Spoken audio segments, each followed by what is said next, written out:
God damn. Goddamn is right, bro.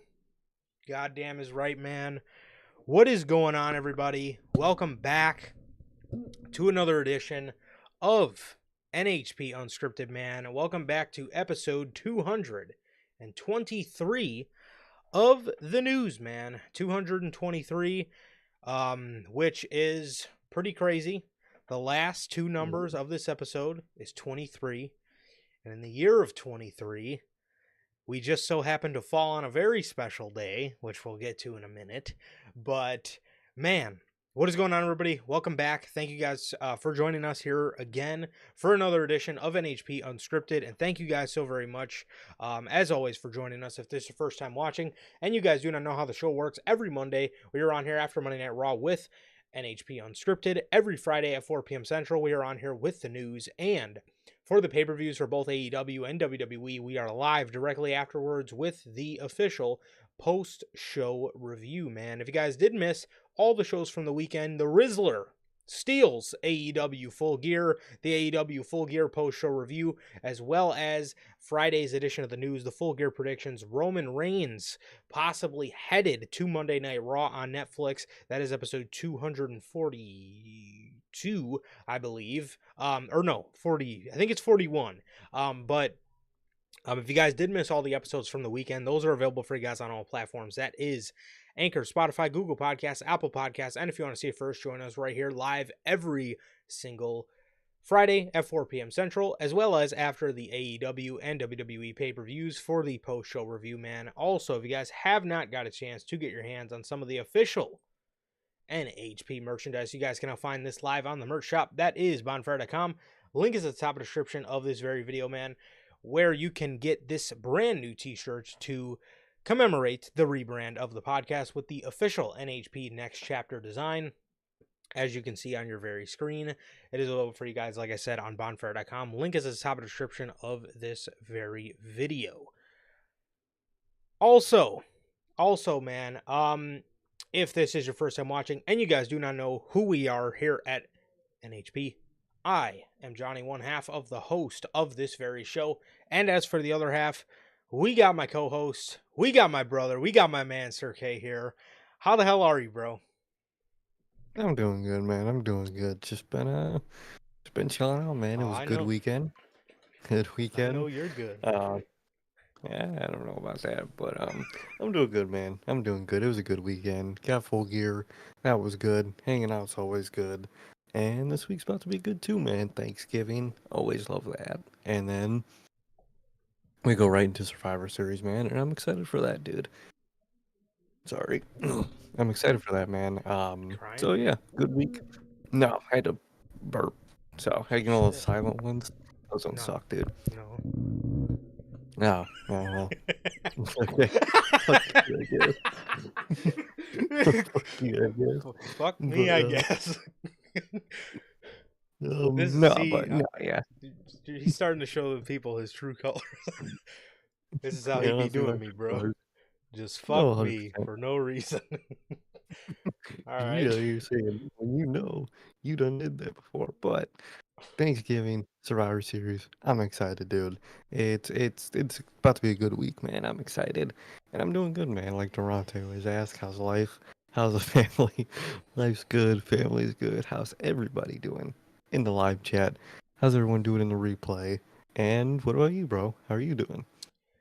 I'm doing good, bro. I'm doing good, man. I'm doing good, bro. Been getting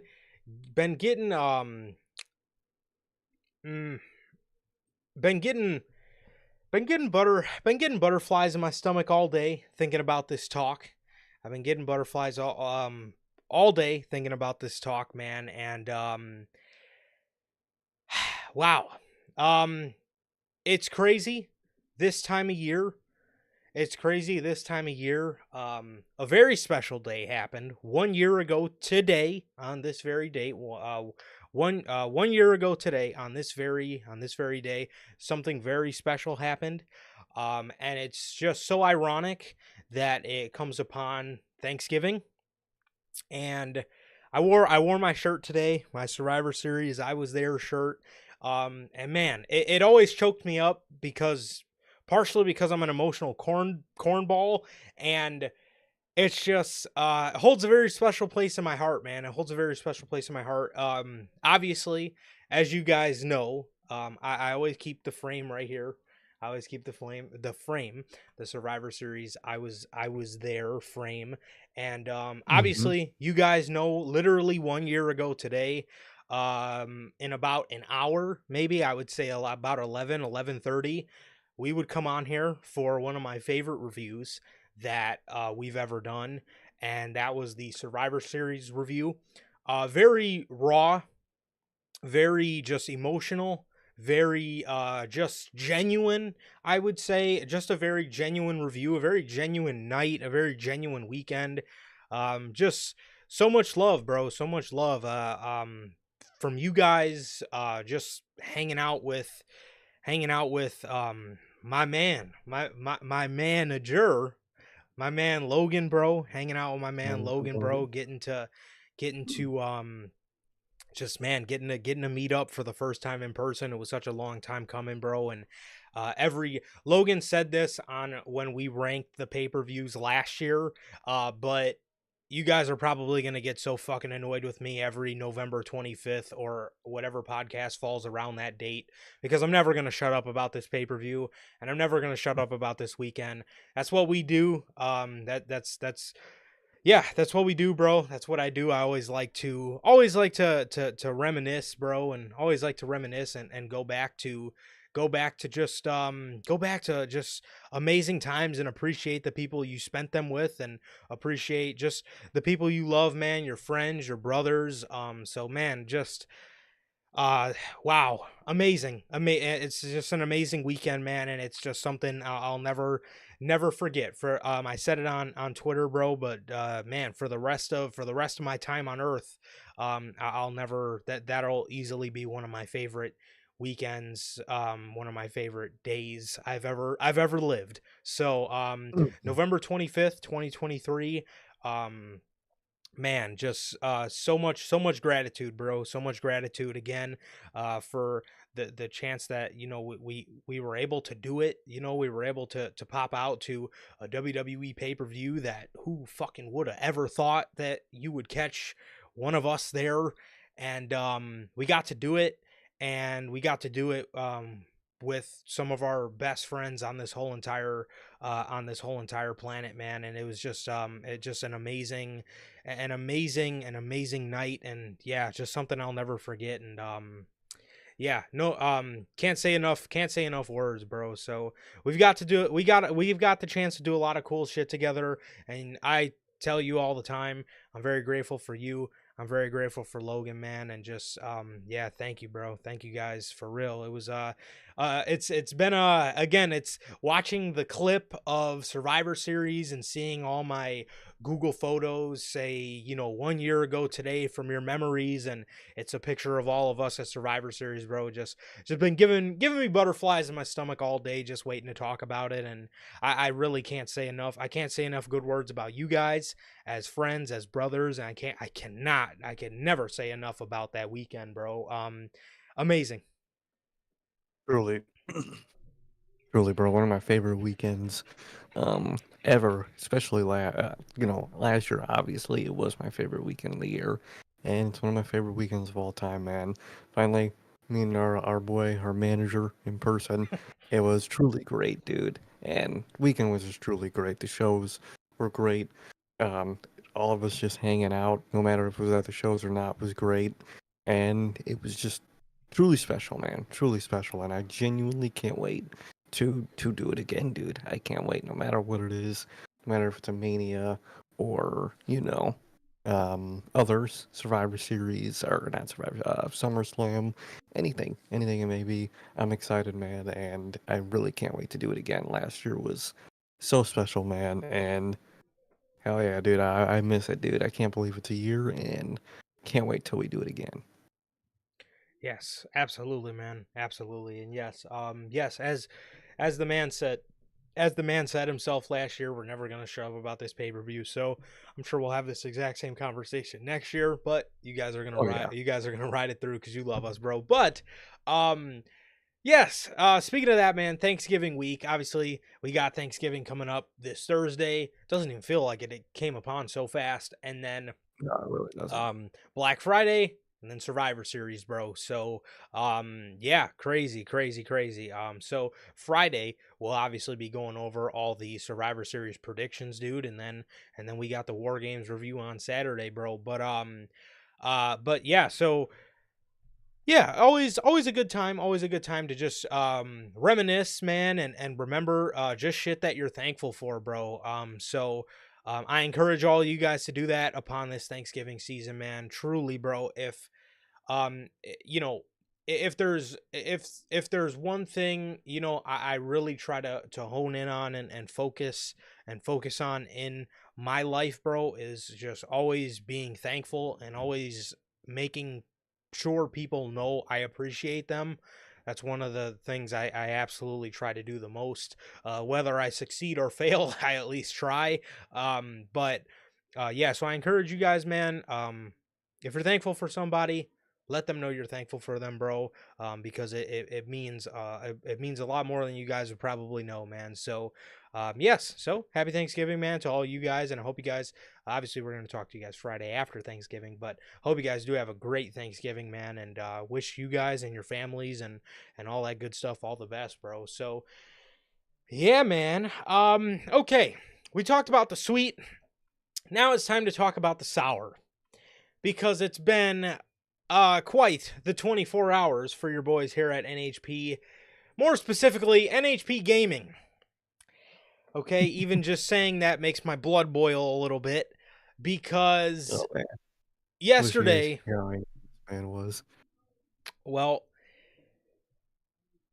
God, I was so down bad, bro. I was so down bad. It But was. the good thing about that is I was able to gather myself, dust myself off, and continue fighting through the storm. And if you guys, okay, well, if you guys, okay, first of all, if you guys popped into a 40-minute be right back screen, I truly fucking apologize, truly, because you guys know that is not the kind of stuff I like to do. I don't like, I fucking hate that shit. I genuinely hate it. Oh, And he does.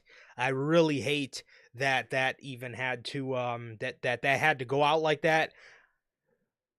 We were getting this glitch, and it was the whole screen was just glitched. Like there was like 8 Call of Duty screens, and it was just glitching. And completely my fault. I 1000% should have had all that figured out, but well, the Fight Forever stream about a year ago went perfect. That's why I was like, "Oh, okay, well, this is going to go smooth." And everything was fine until I clicked that goddamn Call of Duty app, and I originally thought it was my capture card. I thought my capture card had went out.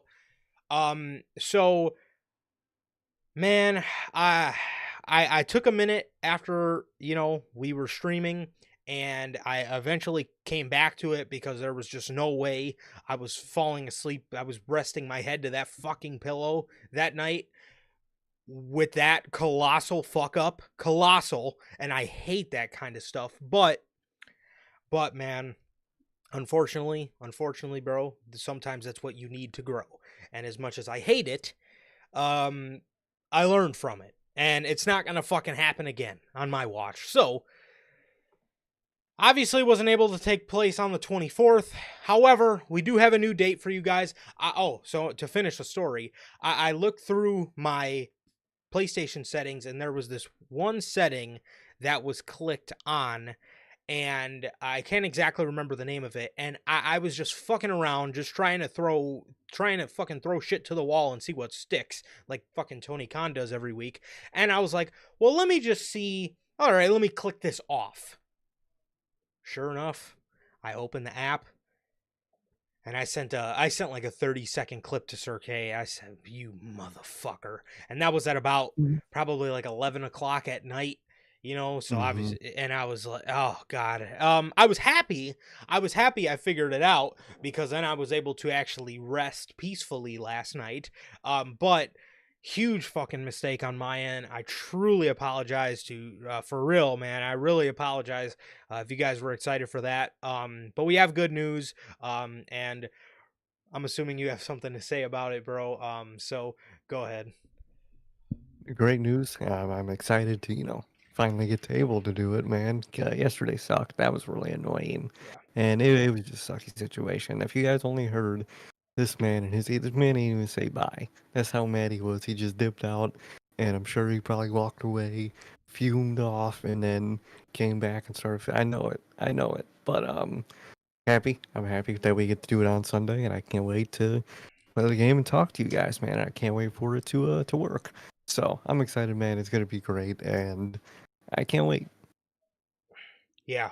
Yeah, man. So, with all that, we do have some good news, man. Again, I apologize, but we do have a rescheduled date with a stream and a talk that I was really looking forward to. Just chatting.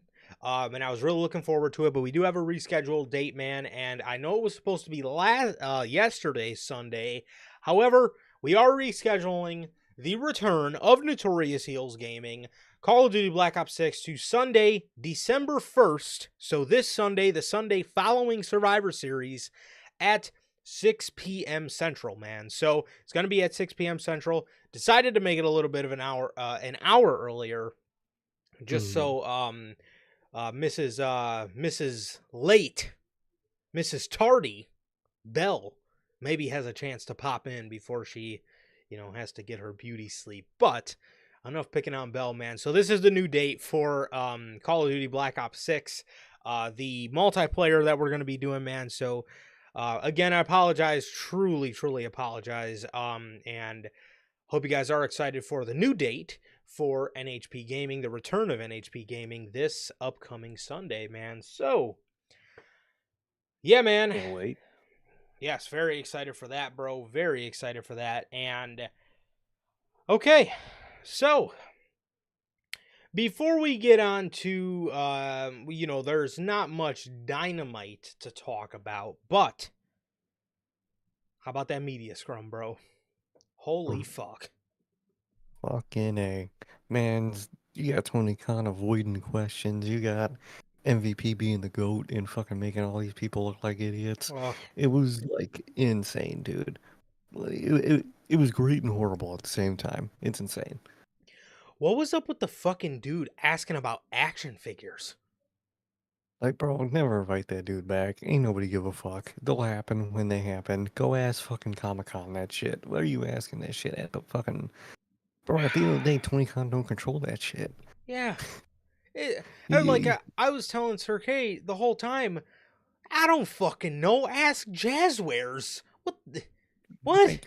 like, go do this at Comic Con or we fucking something. Go. Why are you asking Tony Khan? He don't have a say.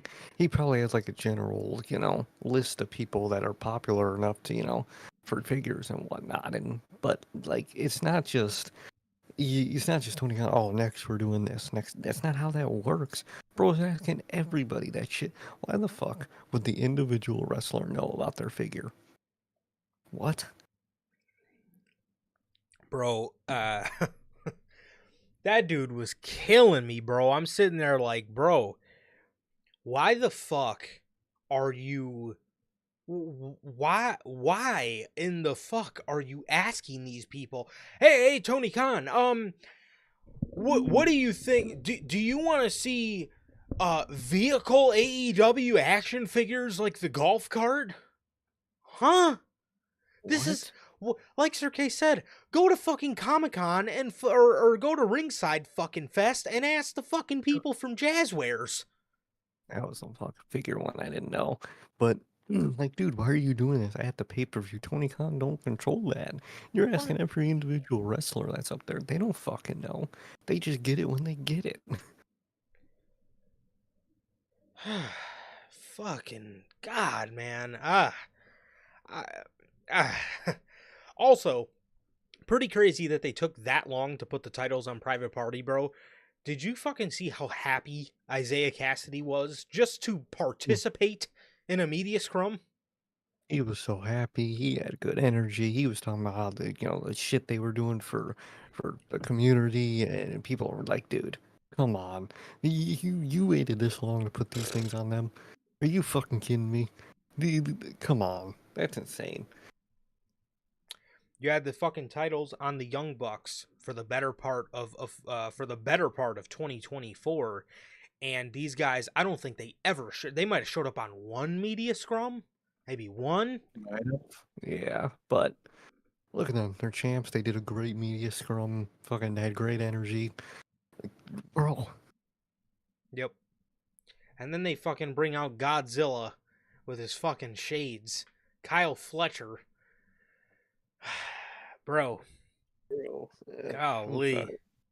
He That dude is not He it, ain't gonna bro. make it, bro. Yeah, he ain't gonna make it, bro. I'm sorry. It's just, he's just a guy. That's kind of all he is. Literally, like, I think you said it while we were watching it, but the best guy that was up there Oh wasn't my even the one god. talking. He was fucking Takei. He's just sitting off the side, just like cool as shit, and everyone else is talking, and you can't believe none of it. And also too, just another nitpick, bro.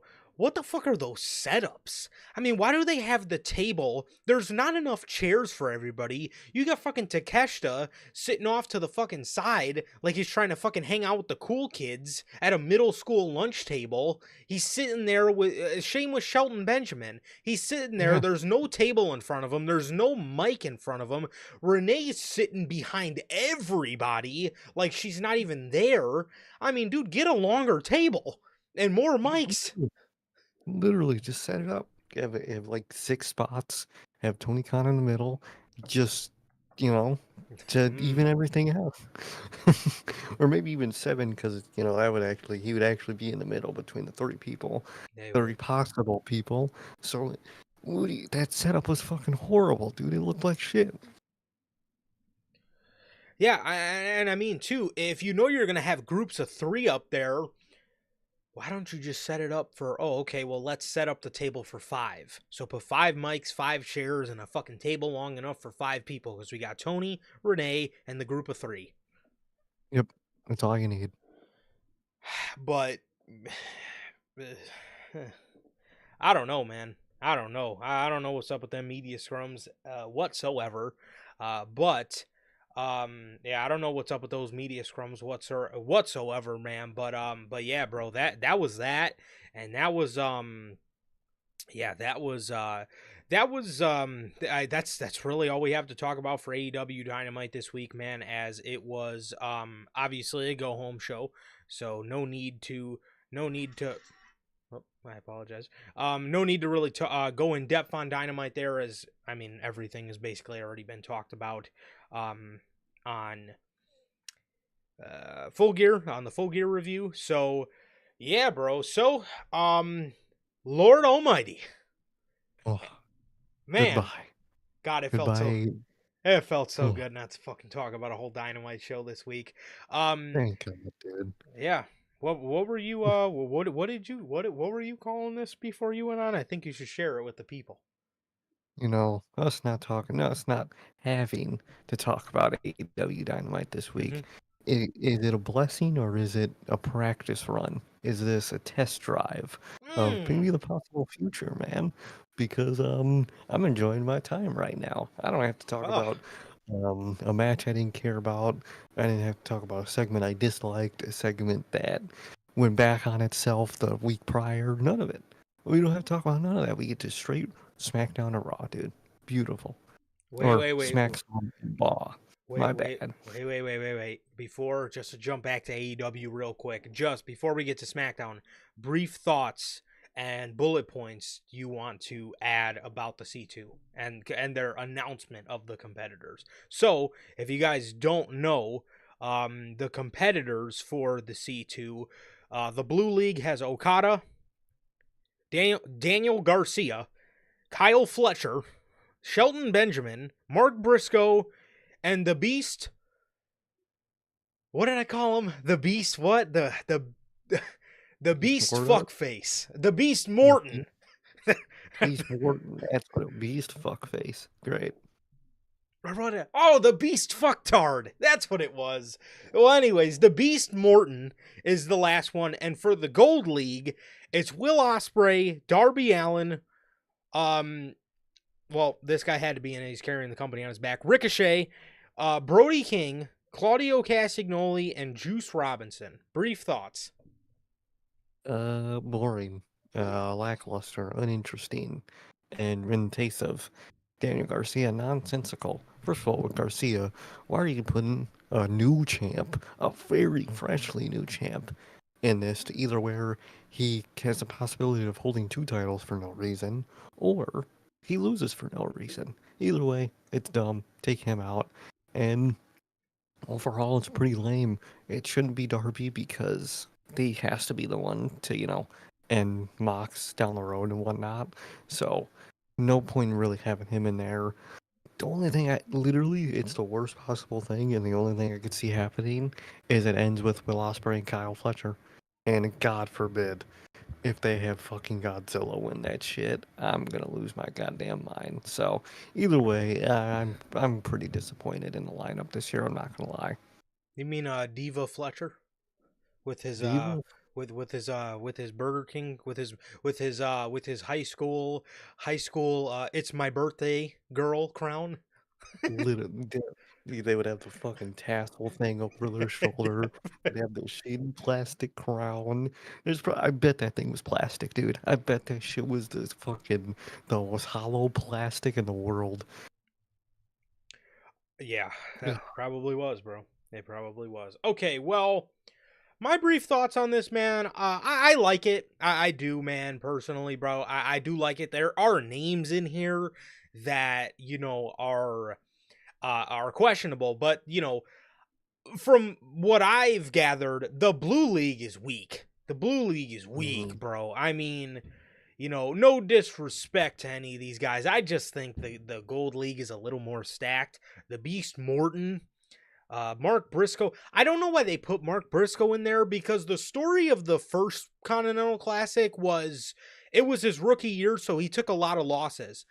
He's Mhm. probably going to take a lot of losses this year, so what is your fucking excuse this time? I also Mhm. don't like the amount of returning competitors. I would have liked if they No, kept I would have liked if they kept it fresh, to be honest, bro. We're seeing a lot of people that we seen last year. Um we are. so I don't like that, especially with the amount of people that they could have put in here. And then I did see some sort of tweet where Max Caster said he got suspended for some rap. I don't know if it's a work or not, but good lord, I don't even know what's Mm, going. I don't even. I I don't know. yeah. I don't know. Which I don't know if it was his rap on Full Gear because from the clip I watched, it didn't even seem bad. So No. I don't know what's going on with them anymore. People are clearly too soft to listen to any sort of Max Caster rap anyway, but that's neither here or there. Um, I don't know why Mark Briscoe is in there.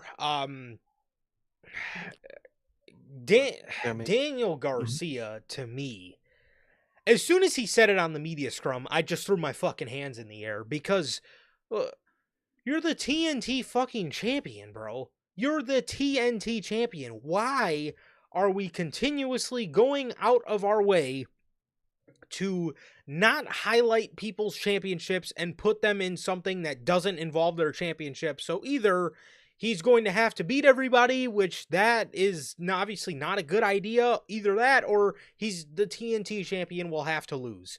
But I honestly don't. I don't. That's probably what I expect from Tony Khan at this point. Oh yeah.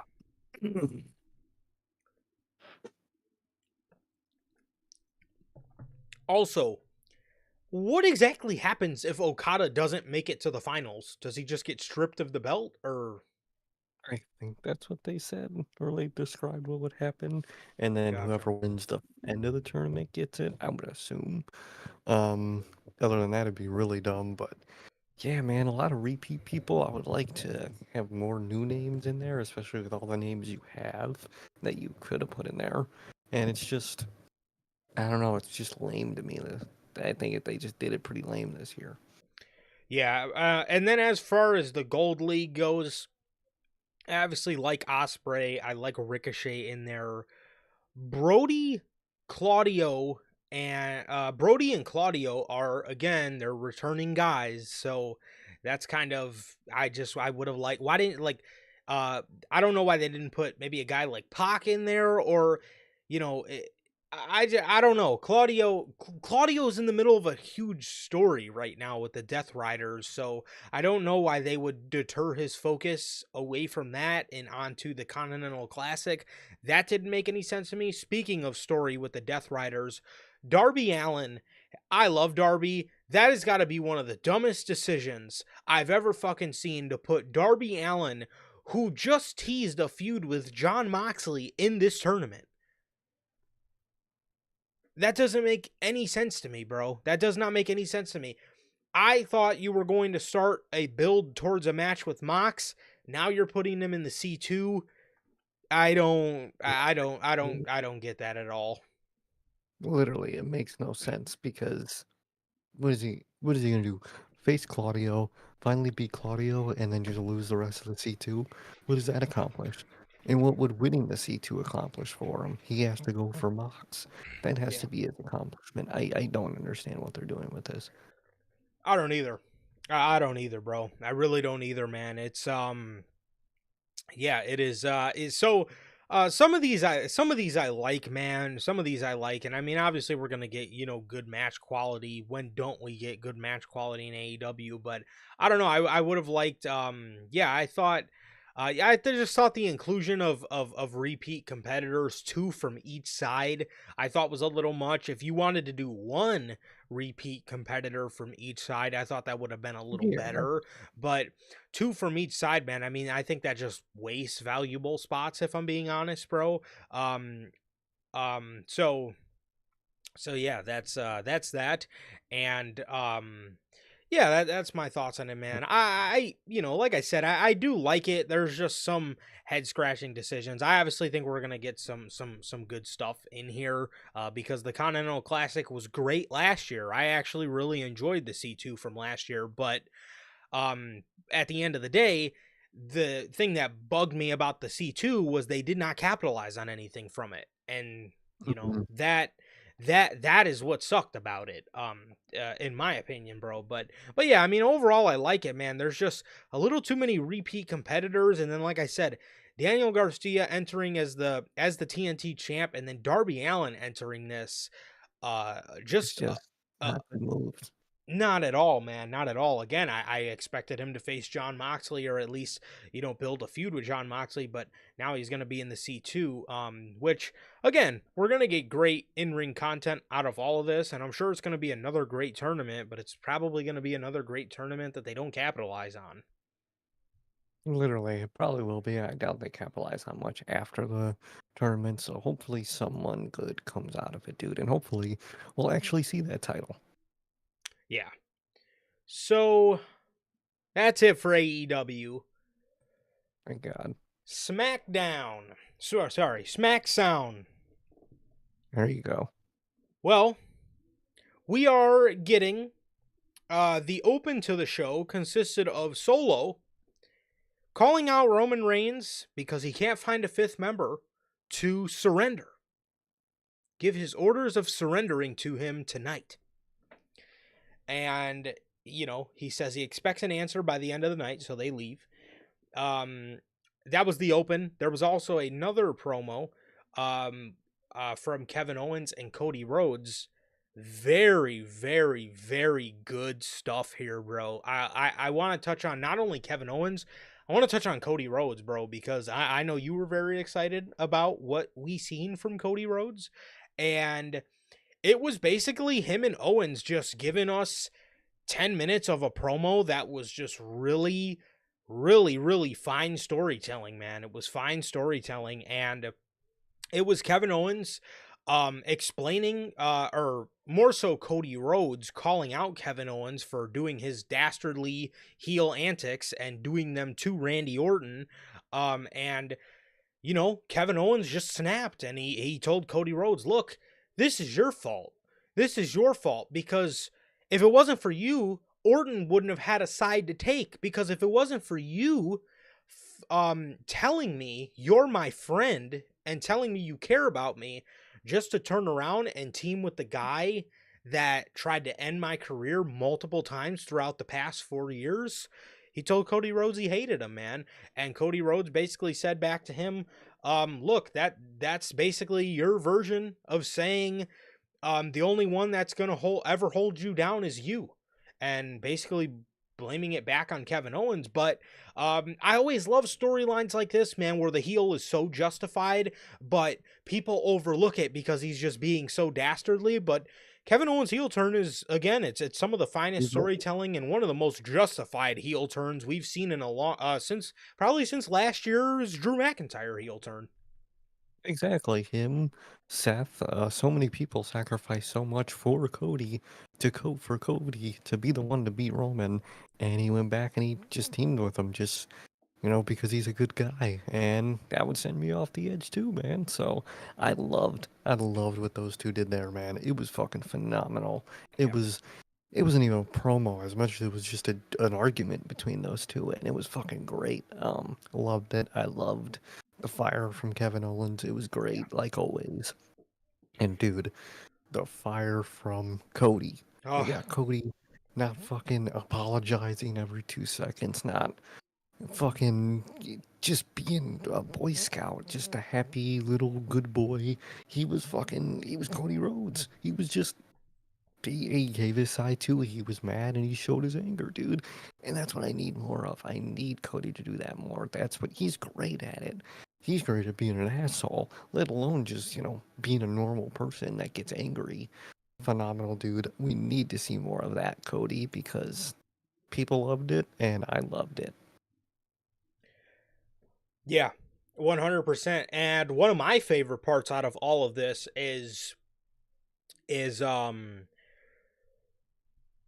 Cody's walking to the back after this, and oh well, I forgot to mention he did tell Owens, you got your match, you got your title match, and it's whenever you want it. And Owens basically did the, we're gonna do this on my time, which since then it did get confirmed for Saturday night's main event, so it will not be happening at Survivor Series, which honestly is a bit unfortunate, considering what they announced in its place. And I want to get to that when we talk about Raw, because I would have liked to see something else in its place. But Cody's going to the back and he's walking past loser Da Vinci and Carmelo Hayes.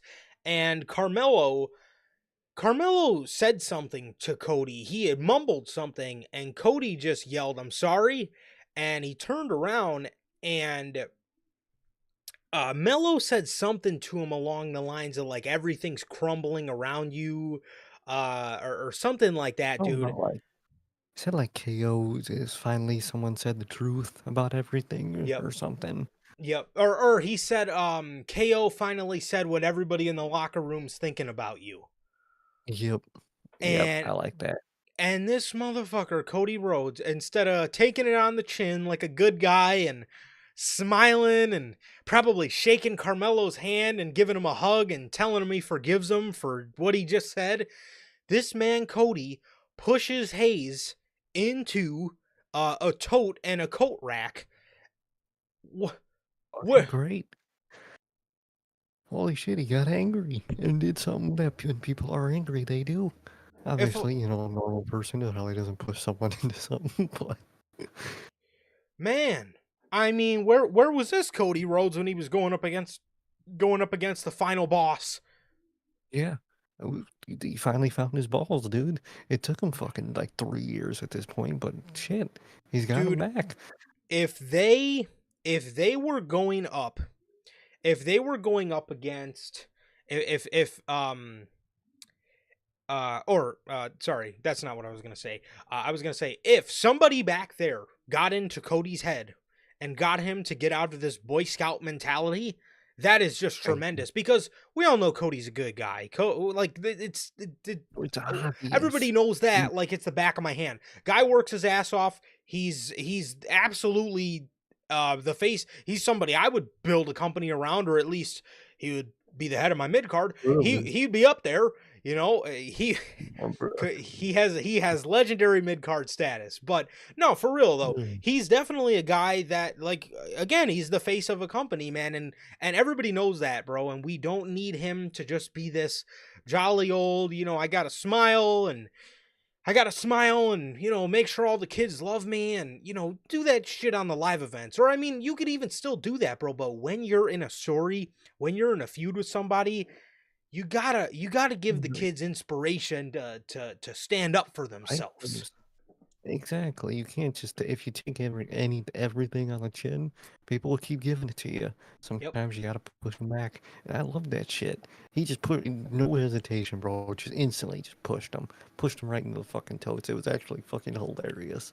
The way fucking Carmelo Hayes stumbled back and fell over the tote, bro. You gotta fight him at that point, but he didn't. And it was a great segment, dude. I fucking loved it, and that's what we need to see more of, is him getting angry and doing things that people do when they're angry. Argue back, push back, all that shit. 100%, man. And I love this. I love this segment. I thought this segment was tremendous. And the post segment was just as much on par because, man, I mean, I love seeing Cody Rhodes just again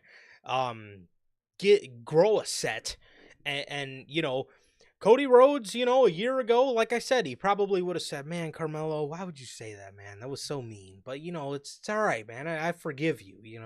You're a good guy. This Cody Rhodes, man, he pushed him right into the coat rack. Love it, absolutely love it, man. Yeah. So that was that. Moving back to the Bloodline, since that was pretty much the only other intriguing thing on SmackDown. Well, come on. Jade stuff. Yes. Jade Cargill. While Bianca was in her triple threat match for against Chelsea Green and what's her name? Blair Davenport. Bianca was closing in on a victory, bro, and Jade Cargill was attacked. She was laying on top of a car.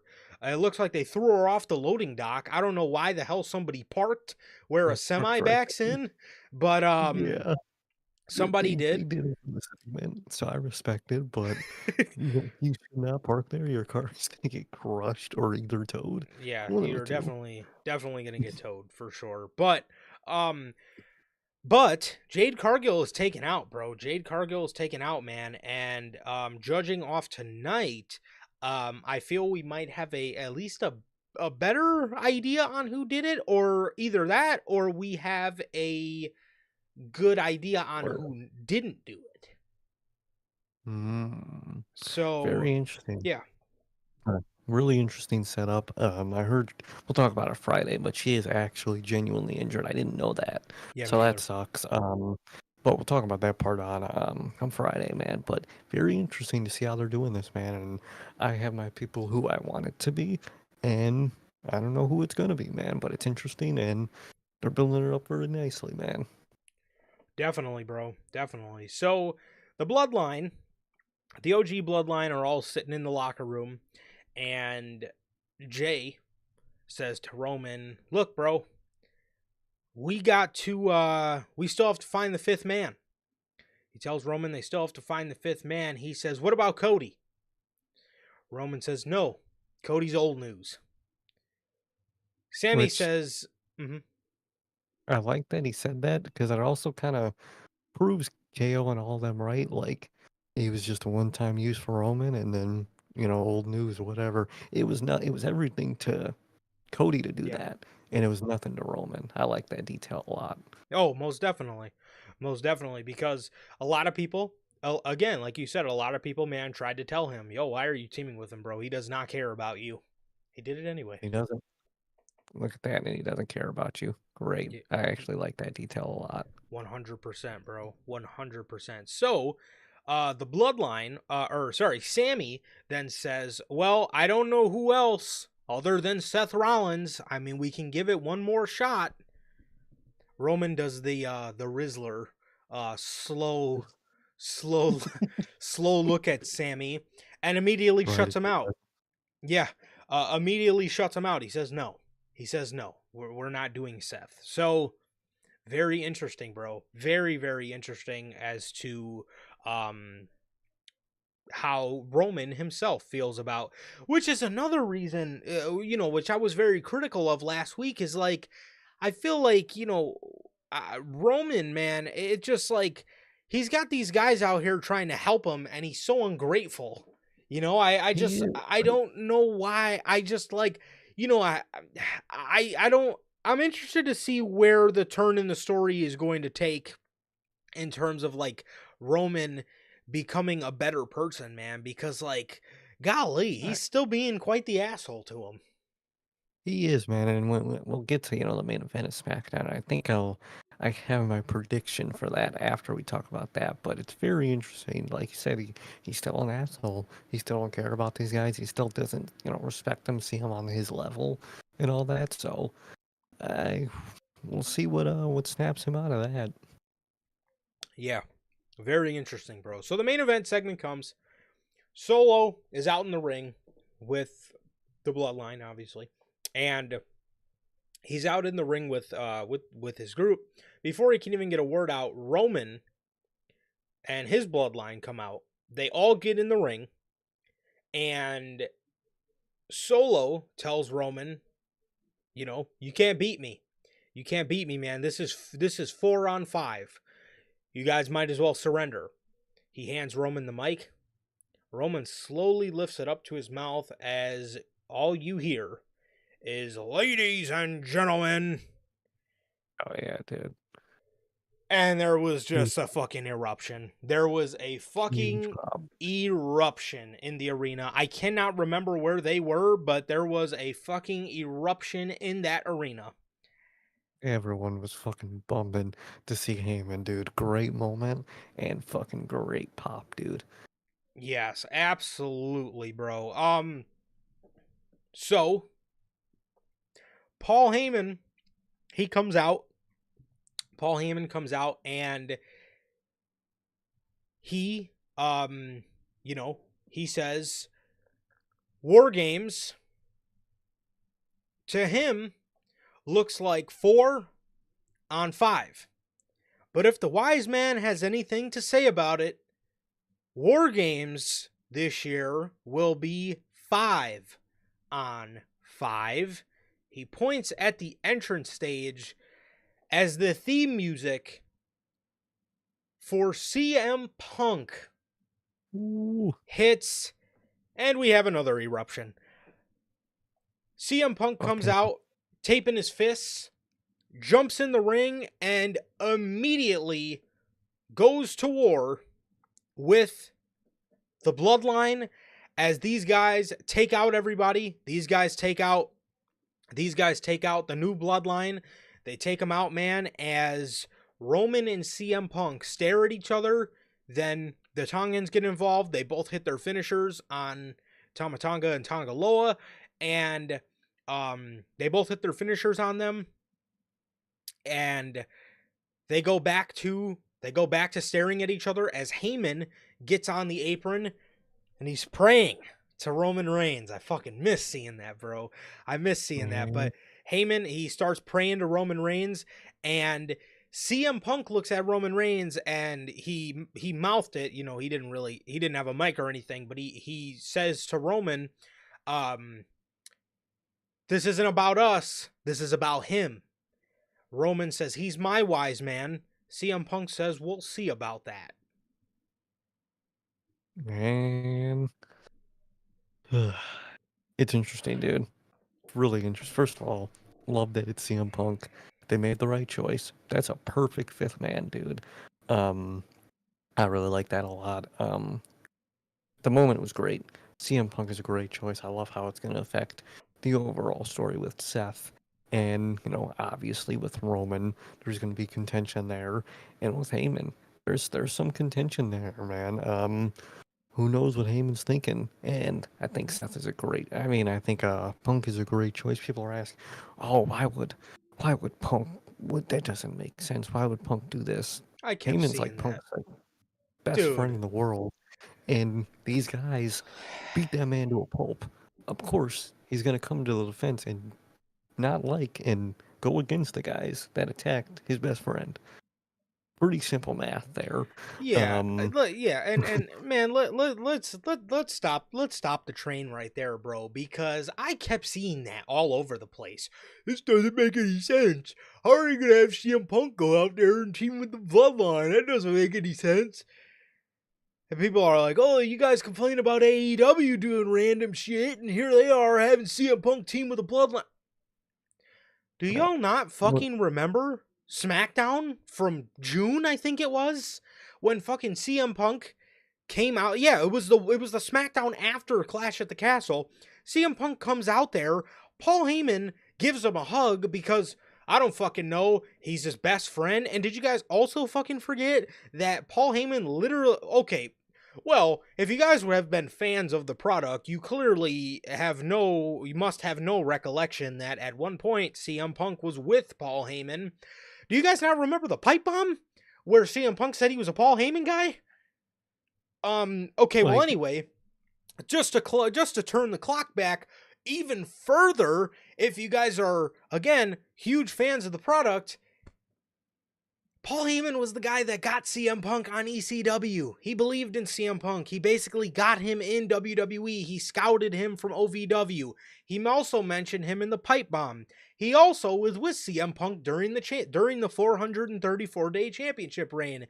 He also even said to you guys in recent memory during his Hall of Fame speech that CM Punk was his best friend. He also begged CM Punk to take him with him this past June on SmackDown, where CM Punk poked fun at Solo's Bloodline, calling them cosplay Usos and cosplay Tribal Chief.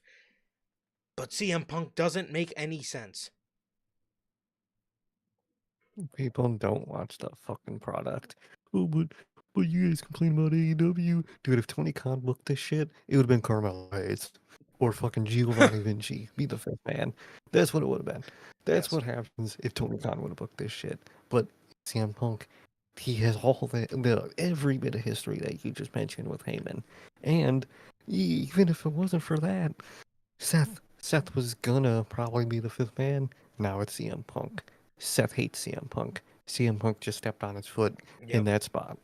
Is that not gonna make him mad? Dude, it's the perfect person to do it, and they're doing it. I like Yep. that a lot, dude. I like that a lot. Yeah, and a lot of man, when stuff like this pops up in AEW, man, I mean these AEW fans, they recall the most random dynamite ever. They recall, well, Oh do you yeah, guys remember when this happened on the January 28th edition of 32nd. Rampage? Who the fuck Like remembers that? no, With Heyman and Punk. I'm talking the pipe bomb. I'm talking the historic title reign they have history from. I mean, y'all should remember this shit. So to say that doesn't make any sense. Now, again, I'll still sit here, look right down this fucking camera, and tell you guys it still should have been a 4-on-4.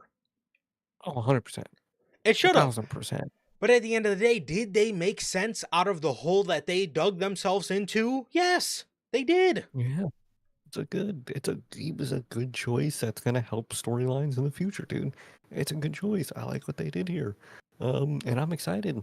They made me excited for it. I was actually getting disappointed in the middle to War Games. I was like, damn, are they really gonna really fuck this up? Now, like you said, still should have been 4-on-4 Yep. easily, but they're making the 5-on-5 work. You got CM Punk in there. That's a great choice. I like that. A You thousand got percent. fucking Bronson Reed and Jacob Fatu on the other side. I like that a lot.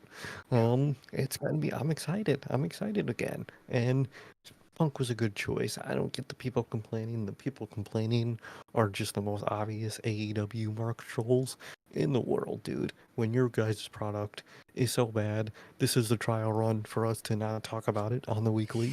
Um, Like, come on, guys. Come on. Great choice. Great moment. And there's going to be that point of contention. You think Punk and Roman are really going to get along in War Games during that match? Oh yeah, There's going to be contention, and it's for going to be sure. fucking great. I cannot wait. Yes, bro. And they even announced some stuff for these two guys on Friday, which should be a fucking movie in itself. But no, man. I mean, Oh, again, I'll still sit here and tell you guys, I'm standing 10 toes down. They should have stayed 4-on-4. This should have been about Sammy reuniting with the Bloodline. But again, the hole that mhm. they dug themselves to, they did a pretty decent job at digging themselves out. Okay. They did. They did, man. So, and they managed to get me excited for War Games again, man. Which, again, for the AEW elitists on Twitter, man, they've had quite the amount of things to say in our comment sections about us this past week, man. Apparently, we are not Oh, fit no. to run a company, and we don't know what we're talking about. I'm Well, not fit to run a company. Okay. Give me the keys. Give me the keys, bro. I'll prove you wrong right now. yeah. Give me them keys. Give me that checkbook. Give me the pink slip book. And give me those fucking keys, bro. Give me all them numbers in that Tony Khan phone.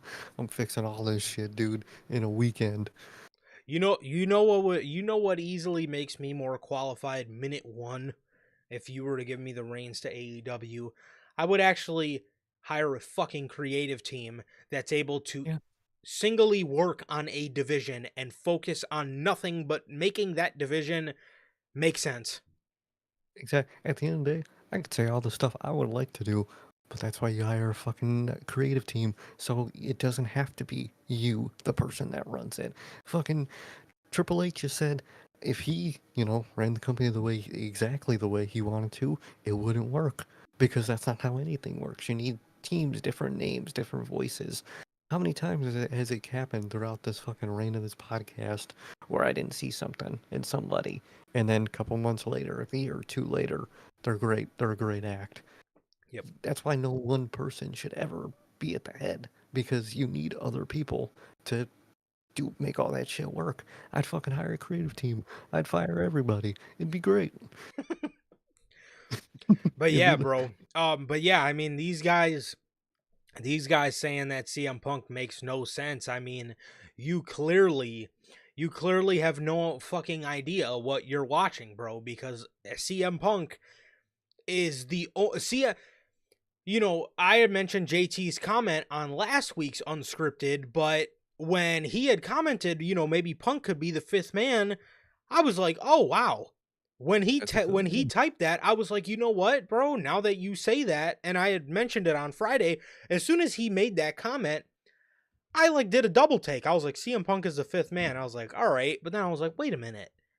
He It actually makes is sense. the only fucking guy that would make sense because if you were to bring Paul Heyman back and have him introduce Punk, that would make sense Perfect. because again, there's Good for him. nobody that would team with the Bloodline. And another reason why Punk makes a lot of sense, Punk wasn't necessarily here for the Bloodline's domination. He didn't feel the wrath like a Kevin Owens or a Seth Rollins has, you know? Exactly. He was never a victim to the bloodline like everybody else, dude. He came in damn near at the end of their run and avoided them the whole time. Yep. Of course it makes sense. And again, he didn't come back. He's not doing this for the bloodline. He's doing it for Heyman. That's his Yes. boy. He got beat up. They beat that man to a pulp. He's coming to defense of his boy. That's how you do it. Yep. It makes, you know, it makes all the sense in the world, bro. And again, Punk even said it himself. This isn't about us. This is about him. He's clearly there to get his lick back for Paul because Paul got beat up by the Bloodline. So yeah, Exactly. it makes all the sense in the world. But yeah, I loved it, man. And now I did see people talking about these Easter eggs of Paul Heyman, Okay. dressing like Solo. He's got the red shirt with the blazer, and I really hope there's nothing there, to be honest. Because turning on Roman can be one thing, but joining Solo is a whole different level of just don't do that.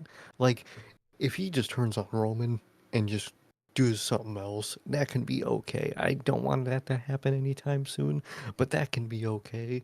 But him joining Solo makes absolutely fucking no sense to me. He beat you up. He beat the shit out of you, actually. Yeah. So why would you? And you brought Punk because Punk is coming to your defense for him beating the shit out of you. So do not do that.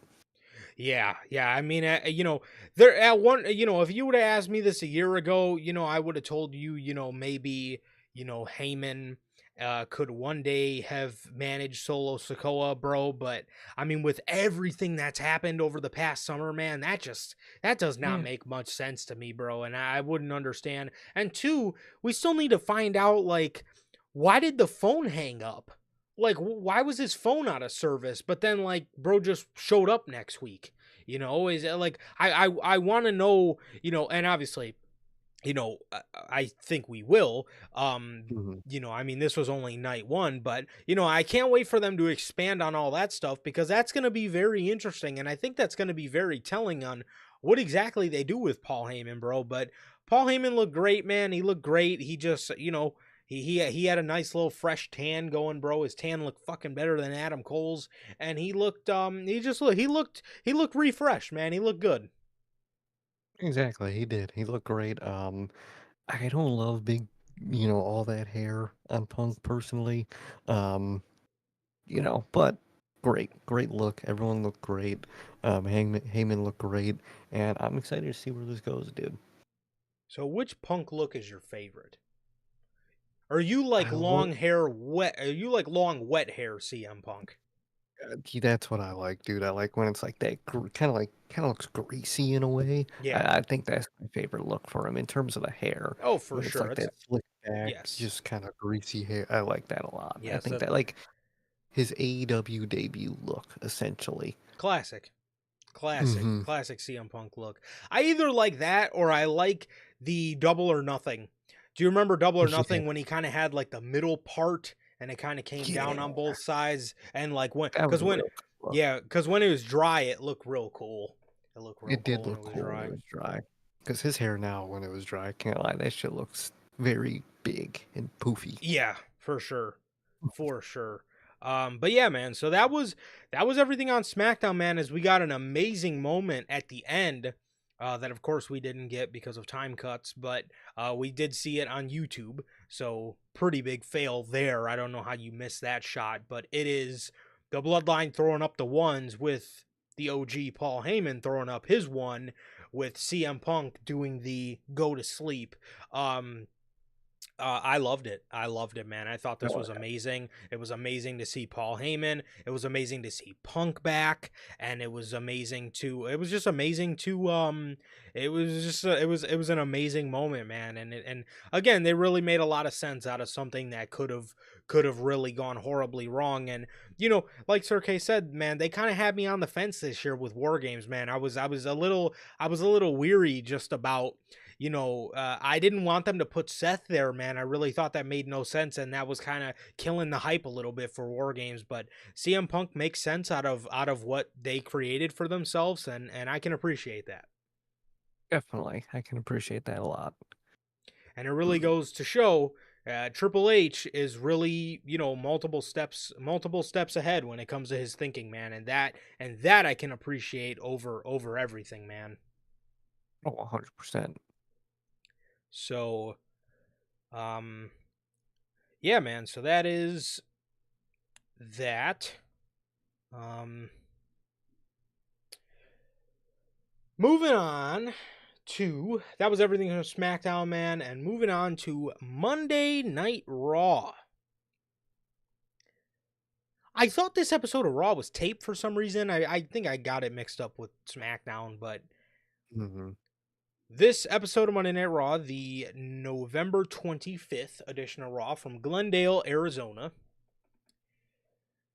This was your Survivor Series go home show edition of Raw. Overall, man, I liked it. I thought they did a good job at decently making me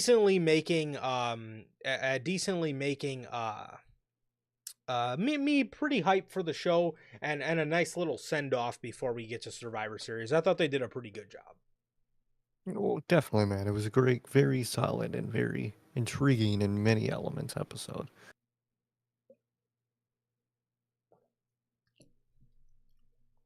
So the show opens up with Gunther. Jackie Redmond is in the ring. She asks Gunther what his response is to Damian Priest saying that he's not the confident champion that we once have known. Damian fucking Priest comes out, and every dude, it's getting worse.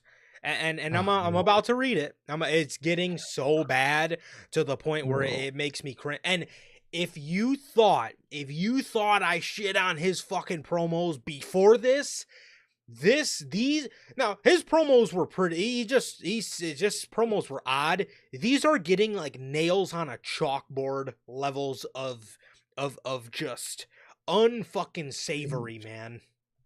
Yeah, dude, he's trying way too hard here, bro. Oh, Don't talk like that.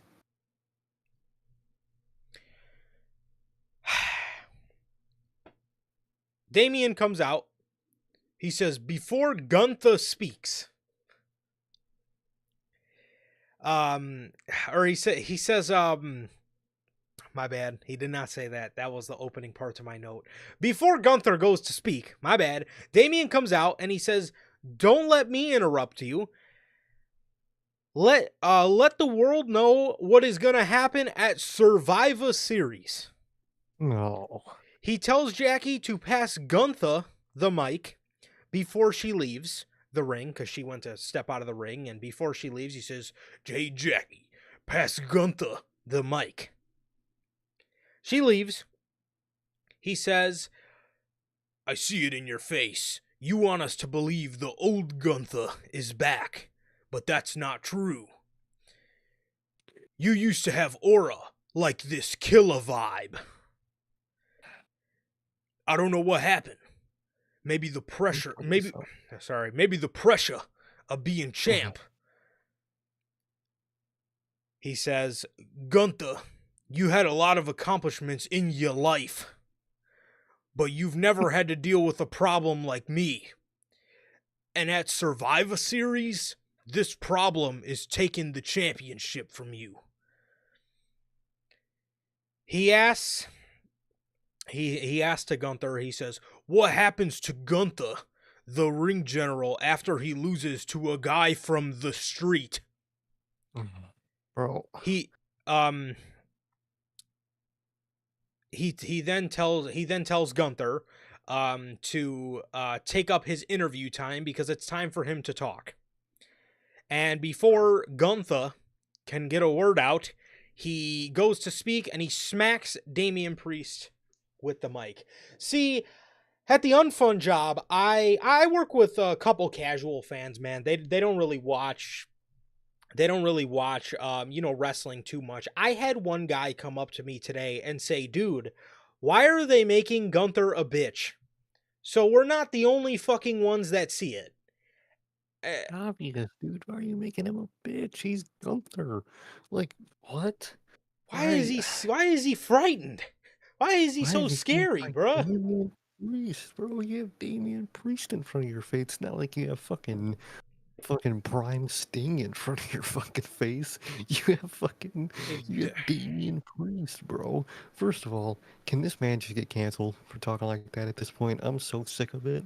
Like, bro, you don't talk like that. And just because you're from the streets, don't mean you gotta talk like that. No. Like, He's not from the streets. He's from the street. the Singular. street. Which one? A guy Which street? from the street. What fucking street are you from? He's from one street.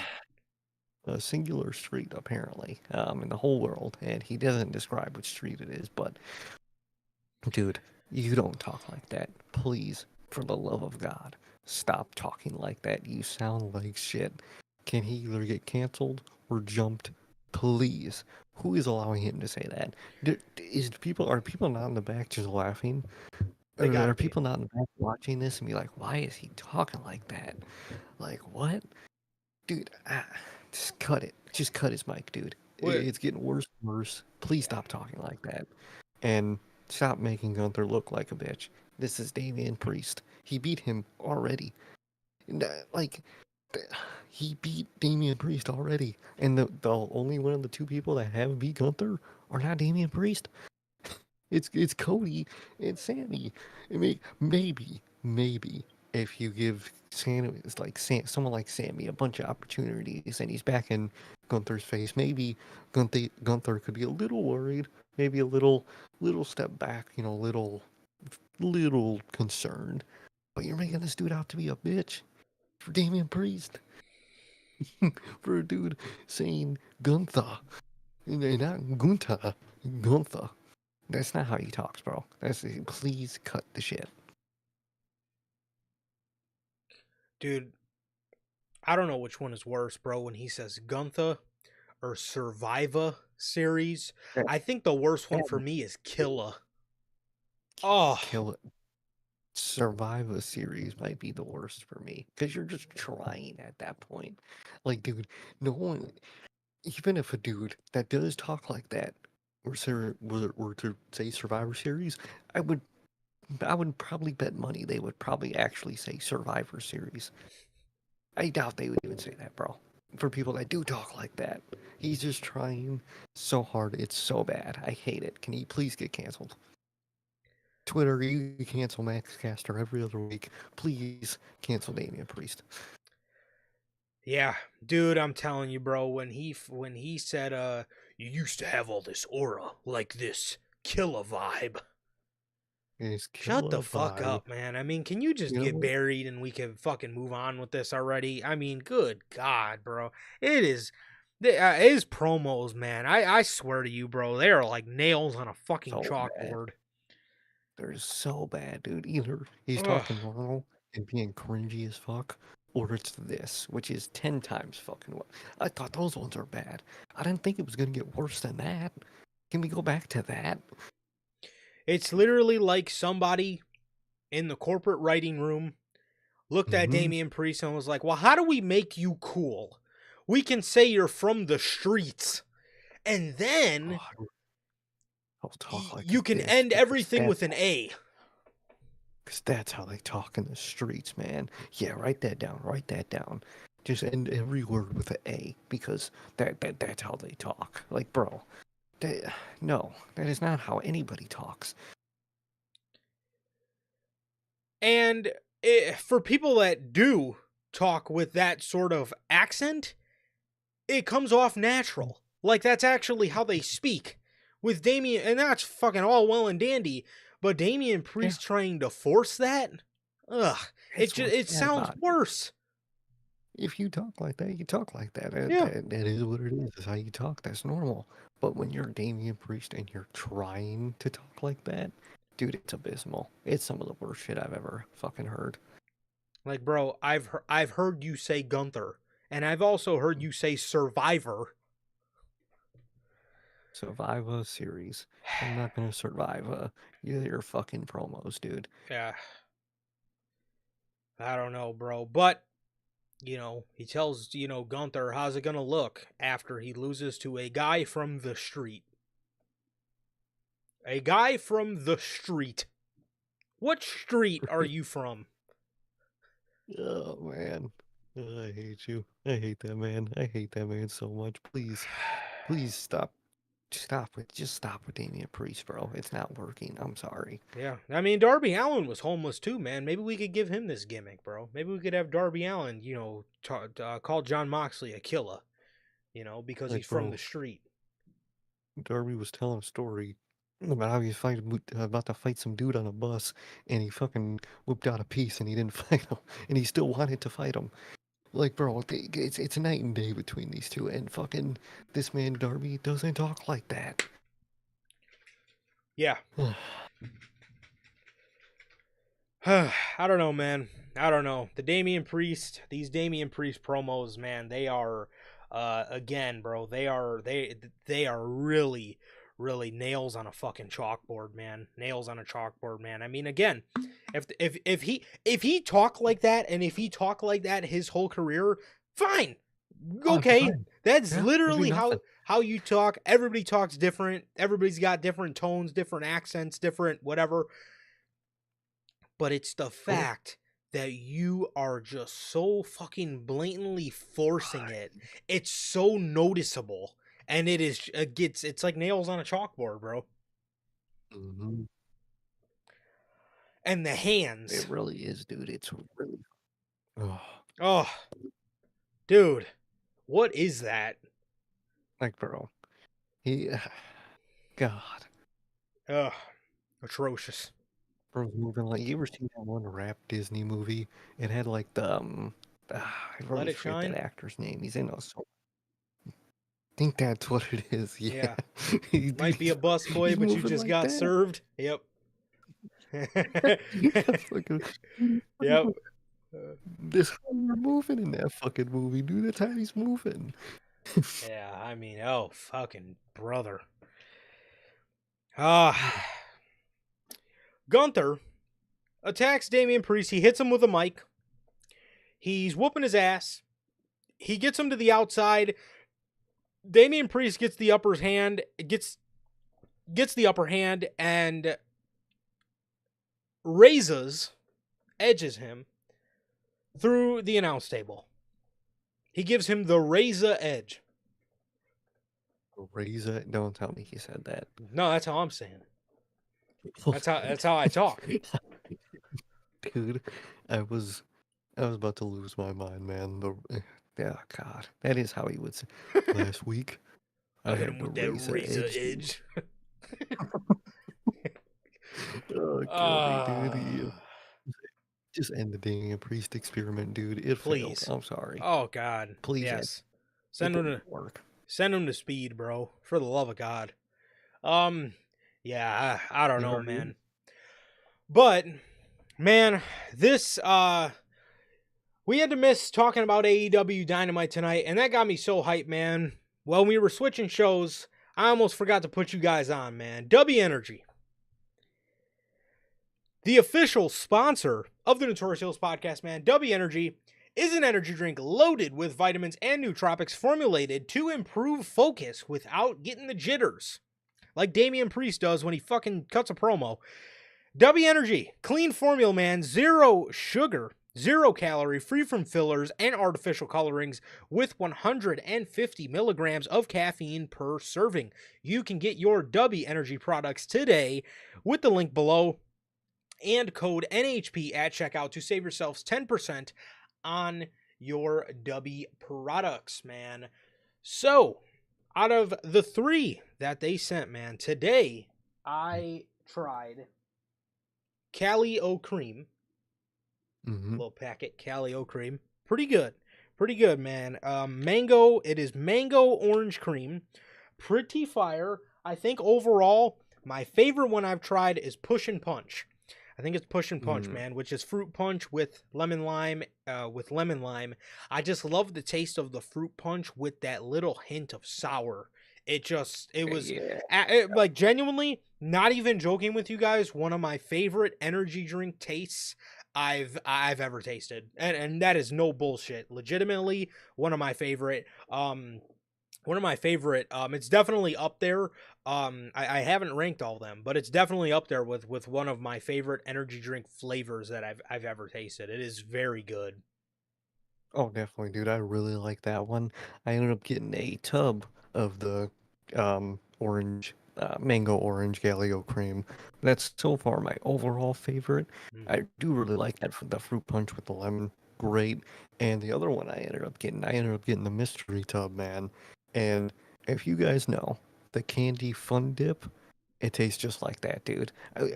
I opened it and I was like, let me, do a smell test before I taste it later, which I ended up tasting it for the gaming stream yesterday. It tasted great. Obviously, I couldn't talk about it on the gaming stream because, that all happened, but great taste nonetheless. But I was smelling it for like 5 minutes, like, damn, what the hell does this smell like? I know this smell. It's Fun Dip, dude. It tastes just like Fun Dip. Phenomenal, dude. Great. I can't wait for Wednesday. I get to, I mean, I got some here, but I actually, get to have a reason to stay up to have me stay up. Can't wait, dude. Can't wait. Yeah, good stuff, man, and genuinely a really good product, man. Very great nutrition facts on there, bro, and very good taste, man. Very good taste. So shout out Yes. to Dubby, man. Mhm. Oh, definitely, man. Shot because sometimes some things can just be hard to drink. Like for me, sports drinks always give me like heartburn. So like a Gatorade is always like super hard to drink for me, man. But W went down like nothing, bro. Great. Definitely, man. Definitely. Yeah, and it also does say on the container, man, that it does contain coffee fruit extract, man. So it's going to give you a bit of a more of a natural boost of energy. It's going to give you guys more of a natural boost of energy, man. So, you know, obviously, you guys know before our great sponsors at Dubby decided to sponsor your boys.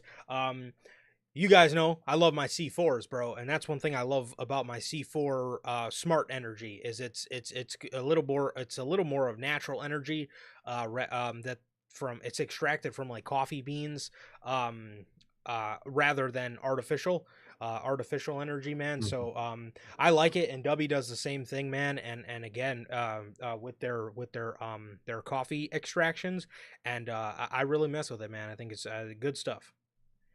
Truly, So man. Truly is great stuff. yeah, bro. So the next segment was Bianca Belair, Naomi, Io, and Rhea were bickering about who could be the fifth member. They threw around the name of Bailey. That one got that one didn't really go over well. Bianca and Rhea kind of started to argue about it. And yeah, very interesting. Obviously this played into the end of the show. Rhea said she did not care because all she wanted was a piece of Liv Morgan, as I'm sure a lot of you freaks in the IWC do as well, man. So um no, but this is a good segment, man, and I like just them continuing to just sort of plant seeds to who could possibly be the fifth member. So gonna be interesting. Definitely, man. I really like how they're setting this up, and very interesting to I want to talk about the main event in more detail, but very interesting nonetheless. For sure. So with the next match, it was American Made versus LWO in a tornado tag match. Dragon Lee and Rey Mysterio, that is, from the LWO. In a tornado tag match, Chad Gable, Chad Gable, while the ref was distracted, ended up, even though the ref didn't need to be distracted, I don't think. Well, Wait, oh yeah, wait, never what? mind. It was a tag team match. Never mind. Oh, The ref wasn't looking.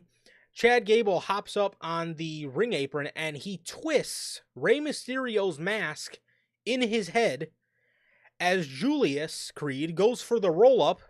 He rolls up he rolls up Rey Mysterio and picks up the victory for American Made, as all these Chads, pun intended, all three of them are standing on the announce table celebrating because they just won something. finally. It took them this long and had to cheat, but they fucking won something. Good lord. Definitely, bro. Definitely, man. So that was that. It was a pretty good match, pretty entertaining. It was tornado tag, so yeah, it was pretty good. Pretty good stuff here, man. As American Made, like I said, finally won something. Good lord. So Finn Balor is in the back. He's trying to rally up the Judgment Day for War Games. He's giving backhanded compliments to Dominic the whole entire time. He's he's giving him shit for not beating Damian Priest, and he says, "There is no leaders in the Judgment Day, but we are most successful when we listen to me.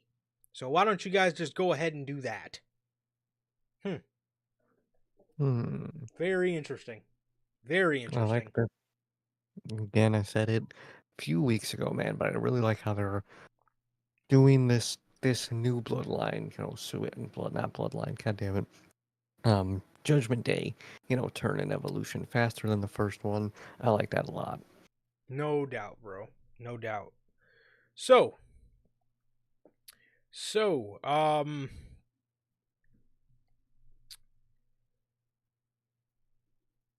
next match was Ludwig Kaiser versus Braun Breaker.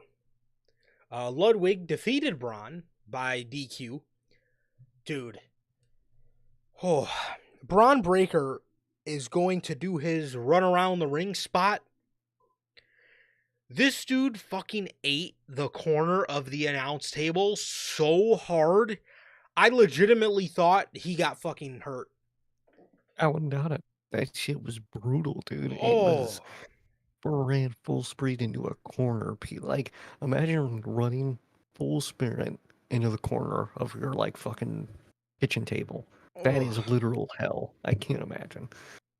I mean, obviously your chest is where your heart is, so I was a bit concerned for him there, but I was glad he didn't hit his face on it because at that speed, that most definitely would have fucked his nose up for at least, or his Yeah. teeth or his lips or something. Something. Had a Um, busted lip, broken teeth, something. yeah, but God, dude, when I tell you, bro, he fucking ate. He ate the corner of that, man. Oof. He completely ate the corner of that, bro, and it was brutal. A little later in the match, Ludwig was gonna do his goofy ass run around the ring, drop kick him into the steel steps spot, and Sheamus came out. He attacked Lud, and a brawl breaks out with the three of them. A brawl breaks out. Sheamus got in Braun's face. Then they started muffing each other. Ludwig got involved. We go to commercial. We come back. They're still fighting on the stage. Adam Pearce runs out there and he says, "You want to fight? You want to fight? And you want to fight? Well, I'm going to give it to you guys at Survivor Series this Saturday night in a triple threat. In a triple threat match. We're going to do this here." And he makes it official for Survivor Series War Games, man, as they also made official LA Knight versus Shinsuke Nakamura. You mean to fucking tell me out of all the times you've shafted LA Knight from the pay-per-view, the one This time is you decide to put him on pay-per-view is against Nakasnora? literally Nakamura. Fucking, like, dude, wash Namura, something. Yeah, bro. Sorry. That's not for me, bro. Is there a tag match so far on Survivor Series? May I ask? I was just gonna mention that in a couple segments. No, there is not. Wow. The So you're undercard putting for Survivor Series is the old Killa versus the new Killa, Priest versus Gunther, Braun, Ludwig, and Sheamus, and the LA Knight versus Nakamura, which to me, the only exciting match on the undercard is the triple threat match. yeah, the triple threat. I like that. It's gonna be a great match. That's exciting. Other than that, I do not care. Put a fucking tag team match on that goddamn show. What the fuck is that? Yeah, yeah, man. I don't understand that, bro. But again, I mean, you know, I don't want to complain too hard, bro, because I really did want LA Knight to start getting some pay per view spots, man. But it's just like the one time you want to put him on pay per view, it's a match. It's the match that nobody cares to see. It's LA Knight and Literally. Nakamura. Like I would have much rather you put a match that we got on this card tonight on that show. But so that kind of sucked. But I mean, it is nice getting to see LA Knight on pay per view. I just really hope him and Nakamura styles clash well because I don't know, I man. hope But so. but yeah. But then again, I also do get they probably did need to add LA Knight and Nakamura because then all of the undercard would have been Raw matches. You know, That is true. so I get that, So, man, but it's just like eh, LA Knight and Nakamura. I mean, I just don't care about Nakamura, man. I'm sorry, but to put no. it bluntly, bro, I don't care. I don't care about that whatsoever. No, I really don't. If you're adding anything from SmackDown, why wouldn't it be Motor City Machine Guns title defense? That would be great to see on pay-per-view. Yeah, especially with the hype DIY's had as of late with their teasing. Exactly. Do something about that whole circle of things. You can. Yeah. So this match gets announced for the pay-per-view, and sounds good to me, man. I'm cool with that. Definitely. Sami Zayn, Jey Uso, and Jimmy are in the back, the 3/4 of the OG bloodline. Sami Zayn says he announces that Roman Reigns and CM Punk will sit down and talk Friday. He says CM Punk has somewhat of a controversial history with almost everybody that he's come across, and he doesn't know if they can trust Punk. Jimmy says, yeah, we can trust Punk. The wise man said we can trust Punk. All we have to worry about is the Yeet Man defeating the werewolf on Friday to get us the advantage. That was that, man. So Mm. right there, you announced a CM Punk and Roman Reigns interview or sit down, which should be very interesting, and I'm very interested to see how that goes, as well Mm-hmm. as Sami Zayn being a little unsure, but Jimmy is just very quick to trust Paul Heyman. Cool. So it's gonna be very interesting to see how all that works out. Very interesting. I like what they're setting up. I like the match they set up. And I like what they're doing here. SmackDown is very fucking interesting. Most definitely, bro. Most definitely. The Judgment Day versus the War Raiders for the Tag Team Championships. This Okay. match specifically, I really thought would have been nice on Survivor Series because, bro, you give these guys 20 minutes. I'll tell you, I'm not going to sit here and say it'll get the tag team division on Raw over with one match, but it'll certainly garner somewhat hype around your division, at least a lot fucking more than you have now. So, Exactly. You don't want to put the War Raiders on the War Games pay-per-view. That wouldn't. That doesn't really make like, dude. It's perfect. Have them yeah, get the war chant. That shit. Like, come on, people. definitely. Definitely, bro. Carlito and Dom come out to distract Eric and Ivar. They hit the War Machine. The judge, um, Dominic puts JD's foot on the bottom rope. Ivar then goes for a backflip. Finn throws him off the top. JD McDonough then rolls up Ivar to get the victory, man. So I'm thinking they left the door open for another match. I'm thinking they left the door open for another match, man. Maybe on that debut episode of Raw on Netflix. I Um, can see it.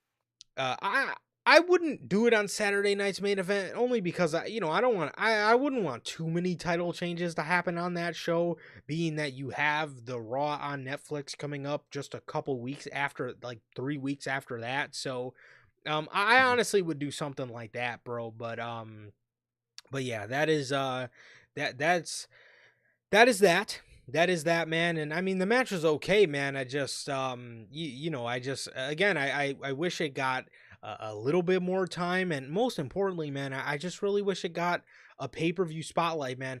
That means since WrestleMania, yeah, since WrestleMania was the last time we seen tag teams on a pay per view this whole fucking year. Whole year. It's been since. Well, been the rest of the year after Mania since there was a tag match on a pay-per-view. That's insane work, dude.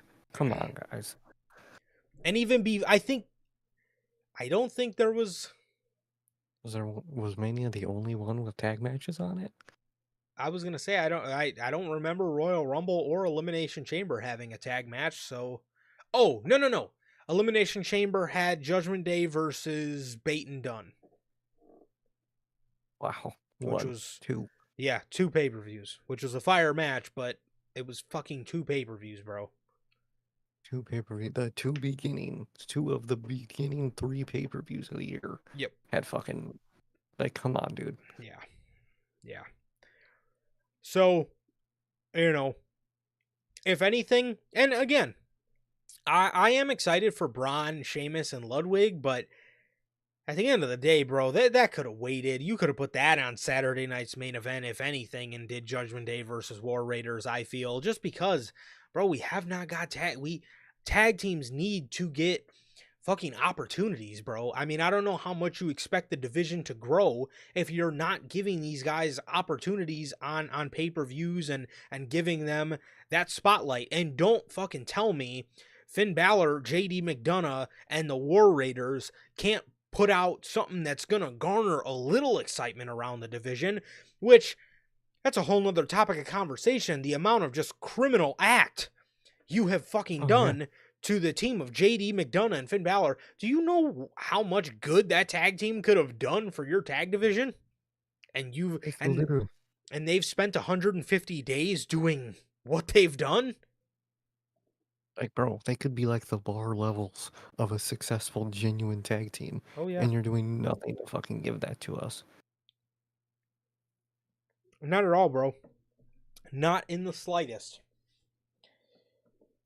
The New Day. Right? The New Day, the 10-year show, is announced for next week.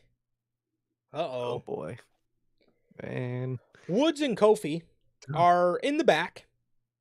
And Woods tells Kofi, let's squash everything that's happened between them. We got our 10-year anniversary coming up, bro. Kofi agrees. He says, dude, I'm so proud of what we built. Let's go out here and get this W. These guys proceed to get fucking mopped by the Alpha Academy. I mean, washed over, bro. Oh, yeah. Amazing. No. That's the perfect way to do it. Kofi and Woods are arguing over something as tiny as who started the match. This led to Kofi finally saying, okay, Woods, you can start it. Woods turns around, back elbow from Otis. They pull Kofi in the ring. He gives the worm to both of them. Akira Tozawa hits the senton on Woods.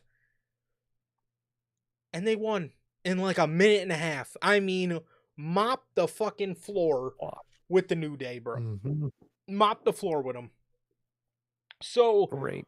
Kofi and Woods absolutely proceed to put on some cinema after this. Just casually walking through Gorilla. Let's just put on some fucking cinema. So Kofi and Woods gather themselves and they're walking to the backstage area and they're arguing. They're arguing into the back, and Kofi or Xavier, they walk through the back and they're like bickering. They get through Gorilla, and as soon as they get out of Gorilla, they stop and they start talking to each other. Xavier asks Kingston, when are you going to help me? He tells him, dude, you're wrestling like garbage. And Kofi says, when am I going to help you? He says, all I've ever done is help you. He says, I helped you win King of the Ring. I put your crown on you. I flailed out your cape. And what did you do with those opportunities, by the way? Oh, I instantly knew. I was like, oh, this is where it blows up. Mm-hmm. He says, he said, by the way, what did you do with all those opportunities? He tells Xavier the reason E and I never let you call the shots is because you're too reckless. You take too many risks. Xavier tells Kofi, would you shut up and let me talk for a minute? He tells Kofi, if it wasn't for me, you wouldn't have got the shot at the World Heavyweight Championship because you were too scared to take the risks that I took for you. He tells Kofi, I'm the reason you became WWE Champion. Kofi says, let me stop you right there. He says, let's not forget, I was a Hall of Famer before me and you met. And that's why you asked me to be in your group and not the other way around. So don't you ever forget that. And you, of all people, should not be talking about championships because the last time I checked, you still haven't won a singles championship by yourself. He he says, Woods, do you know why you never became a world champion like me and E? It's because you have never been good enough, and that's not my fault. Oh shit. You gotta kill him at that point. I mean, Whoo. there's a headbutt right there, but man, beautiful. Oh, bro. Fucking man, this is what I would just they did it. They finally just blew up on each other. 10 years of little this, little that, Yep. just finally blew up, man. And Yes. it's beautiful, dude. It's cinema. Xavier says, was I good enough? He says, was I good enough to fight for you?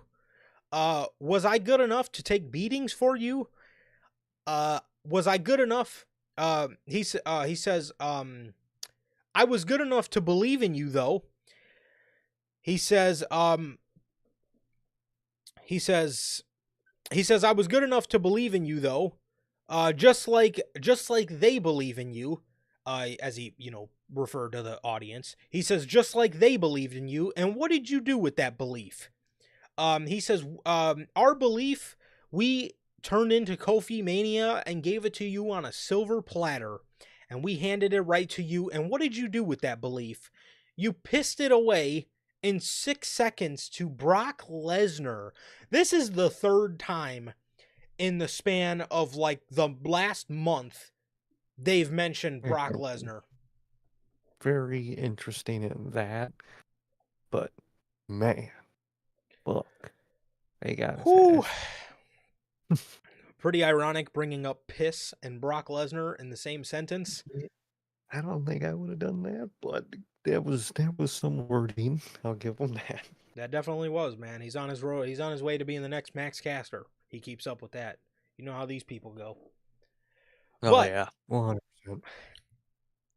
Kofi gets pissed. He says, I swear to God, if you were anybody else. Xavier says, if I was anybody else, what? You would get mad at me? I absolutely love the crowd for this. They start chanting, fight.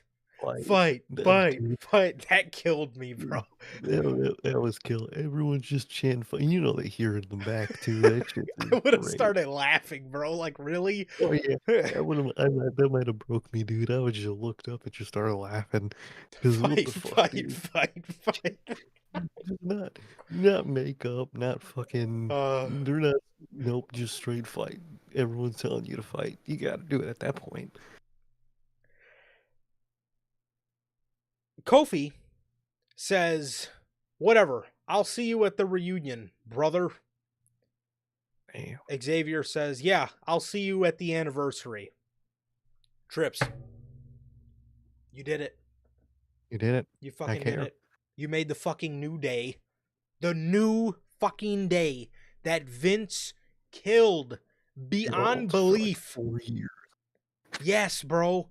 From the years of fucking, oh my God, 2019 to, literally after Kofi Mania, right after Mania 35, you killed Kofi, and then you proceeded to kill the act for the better part of 3 years. Triple H, finally. Triple H, bro. He did it. He made the fucking New Day one of the best parts about Monday Night Raw. Literally. They're fucking phenomenal, dude. This whole thing is phenomenal. Next week is about to be phenomenal, dude. It's about to be beautiful. I can't fucking wait. Wow. I am so excited for this New Day reunion and this New Day anniversary show. It is insane. I don't know what's gonna happen, but I'll tell you what. Pissed off, serious Kofi Kingston, second to none. Love him. It's fucking great. He was fucking angry, and I like it. I like when people are angry. People can be angry. Look at this, Cody. Look what happens when you're angry. You're great. Look what happens, New Day, when you're angry. You're great. Be angry. I love it. Man, just feeling that fire come out of Kofi Kingston, bro. I love it. I fucking love it, man. I absolutely love it, and it is amazing. And I'm excited for both guys, man. I'm excited for both guys. You know, where this goes, dude. I'm excited for Woods. I'm excited for Mm-hmm. Kofi. I'm excited for Big E. I'm excited for this fucking group, man. This is insane, and this is absolutely fucking remarkable.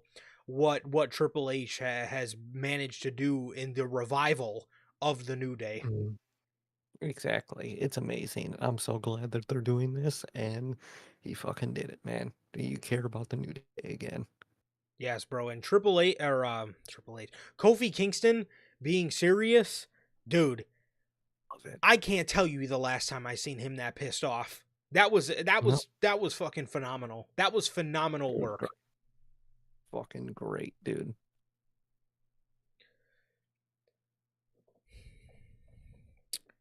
The Miz. We're gonna come back down. Yeah. Yeah. Yeah. Excellent. It's like the fucking.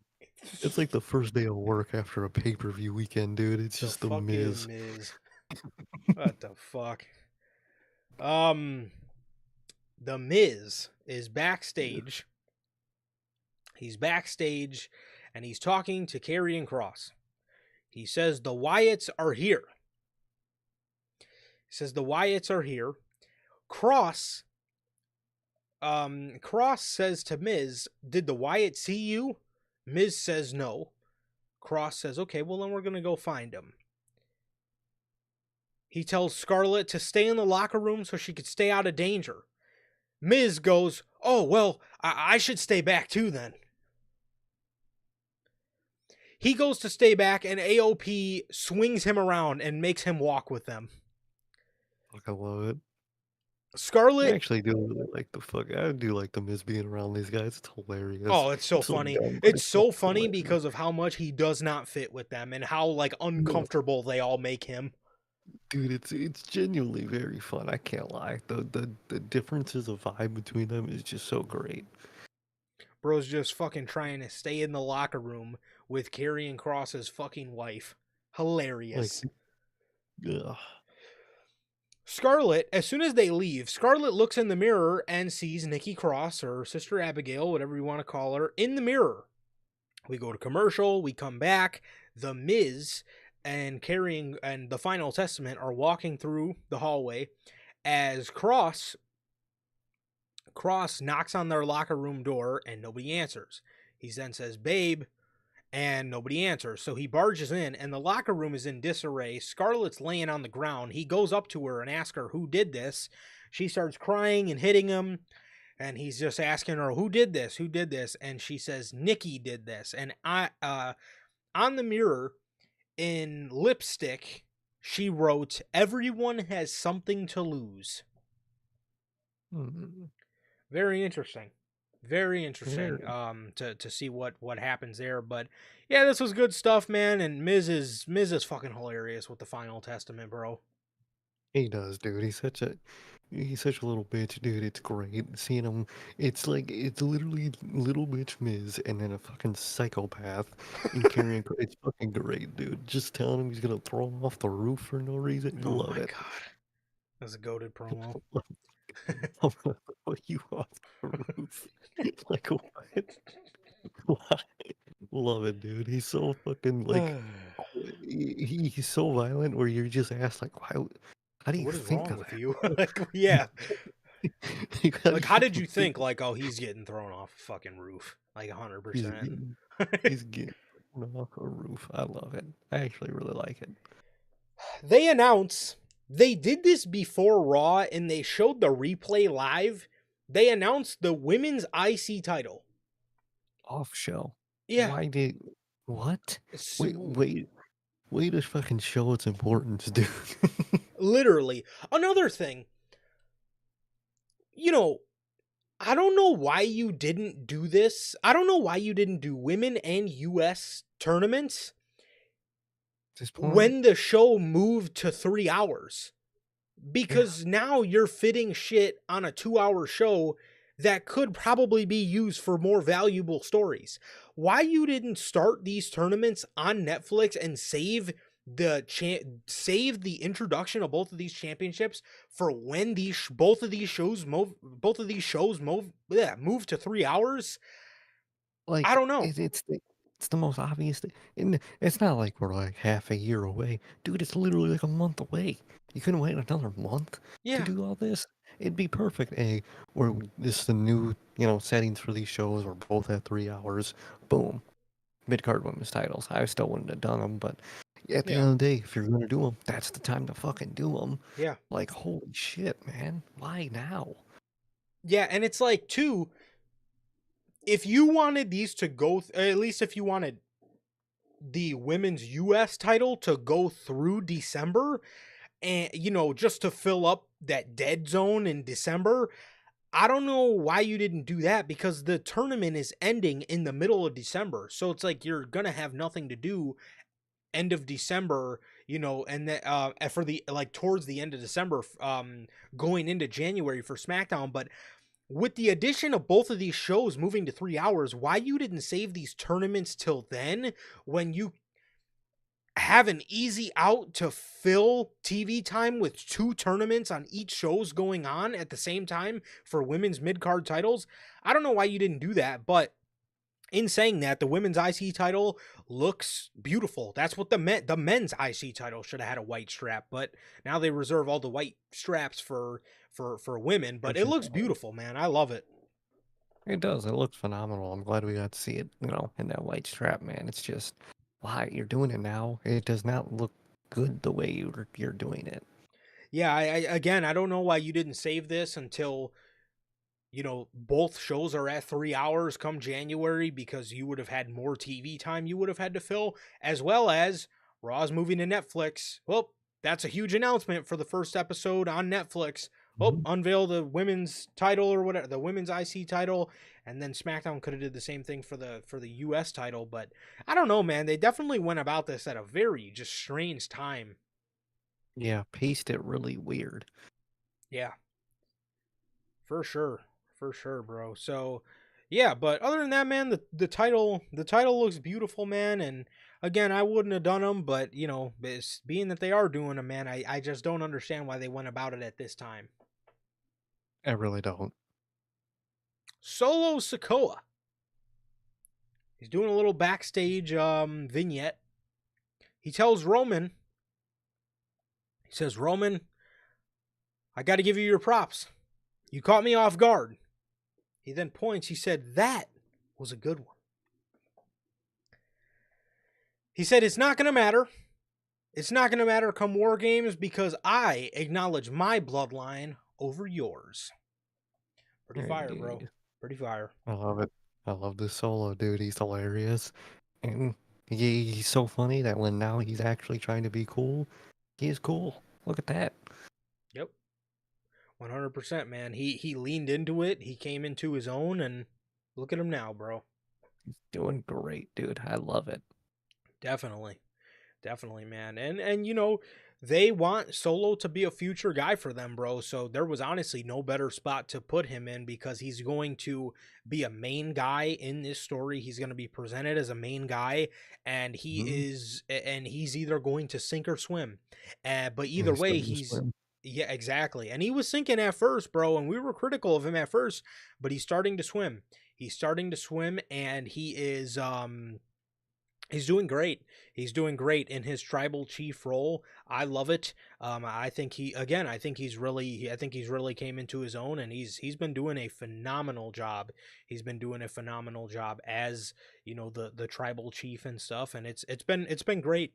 It's been great, and yeah, he's starting to swim, but above all else, bro, he's learning from some of the best in the business, bro. Paul Heyman, Mhm. now CM Punk, Roman Reigns. He's getting to work with all these guys, against them now, as opposed to a side of them, and it's doing nothing but making him better. Definitely, man. Definitely. In the main event, Bianca Belair defeated Nia Jax to get War Games advantage for her team, as the end of the match consisted of the referee had her back turned, and Bailey pushed Nia off the top rope, man, and helped Bianca Belair get the advantage for her team at War Games, man. And it looks as if Bailey could be the fifth member, man. As for who attacked Jade, bro, do you have any predictions, man? Who is your prediction, and who do you want it to be, if they're different? I'm gonna give the hopeful and say, mine are both. I really hope and think they'll do Bianca, even though I'm kind of think I'm lying to myself, but I'm gonna fucking try to believe anyway. Please be Bianca.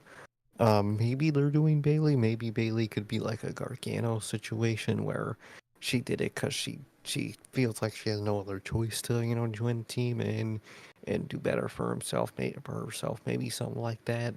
A lot of people think it could be about Naomi, but I think the best one it could be and should be is Bianca. Definitely, definitely, bro, for sure. Yeah. I would probably have to say I'm either gonna who I want it to be. I want it to be Bianca, just because I want Mhm. Bianca to go heel. I think Bianca can absolutely bring her character, into amazing heights with a heel turn. Who I honestly think it will be, I uh, I'm probably either gonna. I feel WWE is gonna want to do either Bailey or Naomi, but I really want Yeah, it to be Bianca for sure. I'm with you, man. At the end of the day, I probably wouldn't mind all three of those. I think those are three good options, but I just want heel Bianca so bad, dude. I Yeah, really do.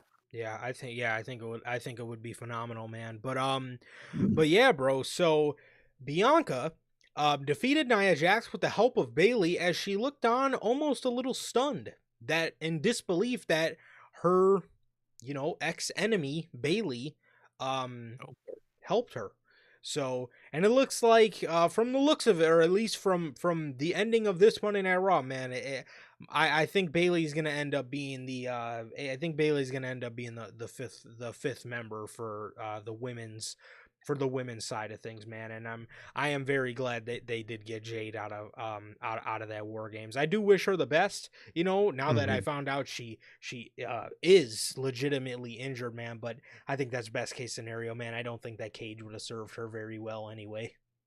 No, I think sometimes things can happen for a reason. This might be one of those things, man. I hope she comes back, better. Definitely. Definitely, man. So yeah, that is that. And that is everything, bro. That is Look at everything, that. man. So wow. Beautiful episode. So much, such a happier episode, man. Happy with some nice discussions. Wow. And Man, not just raging over stupidity on the weekly. I get used to this. I was just gonna say that, bro. I can absolutely get used to this. Who knows, man? This could be the trial run, and who knows how many bad dynamites we are away from this shit, bro. Because But not many. Because fucking, hey, it's really bad. yeah, it's horrible, bro. It's so It's bad. genuinely already, I'm dreading Wednesday. Wednesday does not look fun. God. Yeah, me too, bro. Ugh. Yeah, but with that, ladies and gentlemen, that is going to do it, man. That is everything for the week of wrestling, man. Thank you guys so very much for joining us here today on this episode of NHP Unscripted, man. This has been episode 223. Thank you guys so very much for joining us. My man Naysayers, Logan, everybody who popped out live, and everybody, my guides, a part of the Replay Mafia, JTJB. Thank you guys so very much. And of course, Belle. We all know she's getting her beauty sleep right now. So Hmm. always throwing mad hate at Belle. But You got to. with that, man, that is going to do it for this edition of NHP Unscripted. This has been episode 223. Thank you guys so very much for joining us. Please like, comment, and subscribe, and we will see you all on Friday with the news and the Survivor Series War Games 2024 official post or official show predictions. Peace.